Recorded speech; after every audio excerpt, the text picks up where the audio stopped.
Di Provinsi Henan, China, kebangkitan Kristen bawah tanah pada 1970-1990 penuh mukjizat luar biasa, termasuk malaikat yang secara nyata menjaga pertemuan gereja rumah dari razia polisi komunis. Kisah ini diceritakan langsung oleh wanita pemimpin gereja bernama Suster Lee nama samaran, yang diwawancarai Paul Hathaway dalam bukunya Henan, Inside the Greatest Christian Revival in History. Saat penganiayaan memuncak, gereja rumah menjadi target utama.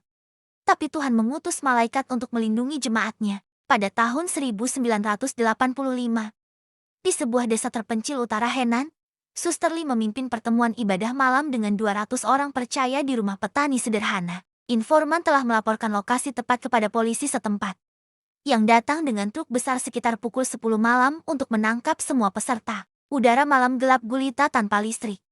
Tapi polisi yakin bisa menyerbu karena tahu alamat persis. Saat jemaat berdoa intens, Suster Lee melihat penglihatan. 2 malaikat besar berpakaian cahaya berdiri di pintu depan dan belakang rumah. Dengan pedang menyala di tangan mereka, truk polisi berhenti 500 meter dari rumah. 30 petugas turun, dipimpin komandan berpengalaman, membawa senter dan senjata. Mereka berjalan langsung ke rumah target. Saat mencapai 100 meter, semua senter polisi tiba-tiba mati bersamaan.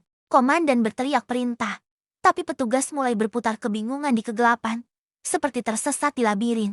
Di dalam rumah, beberapa anggota jemaat termasuk anak-anak juga melihat cahaya surgawi di sekitar rumah dan malaikat yang berjaga. Doa mereka semakin lantang, menyanyikan Mazmur 91.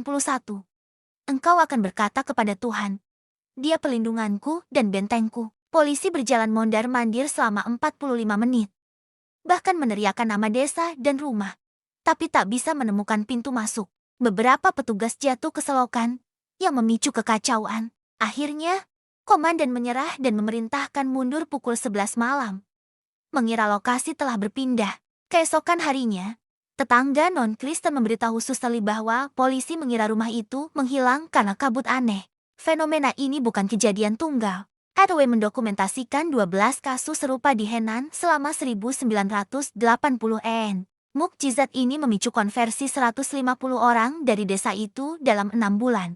Berita menyebar melalui mulut ke mulut, menarik ribuan orang ke iman meski risiko penjara. Kisah ini mengingatkan kisah para rasul 12, di mana malaikat membebaskan Petrus dari penjara. Di Henan, 18 juta orang percaya lahir dari iman seperti ini, bukti bahwa Tuhan melindungi gerejanya di akhir zaman.